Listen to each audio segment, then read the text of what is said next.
கல்றா கல்றா எவ்வளோ பெருசாக இருக்குது பாருங்களேன். ஒரு இறா எவ்வளோ பெருசாக வளர்ந்துருக்கு. அப்பா என் கையை தாண்டி போயிடுச்சு. இந்த ஒரு இறா யாருக்கும் தெரியல. இந்த மாதிரி ஒரு இறா நடுவில் இருக்கும். சரியான பெருசு. மிச்சபடி என் கை சைஸுக்கு இதான் சைஸு. ஆனால் 1-2 பெருசும் இருக்கும். சரியான பெருசு. பாருங்க, இதெல்லாம் பெருசு கை சைஸுக்கு. கல்றா பாருங்க. இந்த மாதிரி மொடா சைஸும் மீடியம் சைஸும். மீடியத்தோடு கொஞ்சம் பெருசு கலந்துருக்கும்.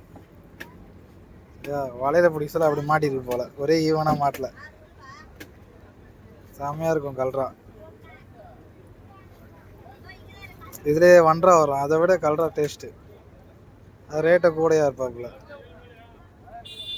தேவையில்லாம பயன்படுத்திங்க. இதுதான் கல்றா.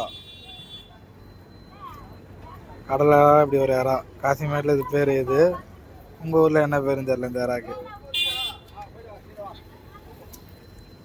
இதுதான் ரொம்ப பெருசு.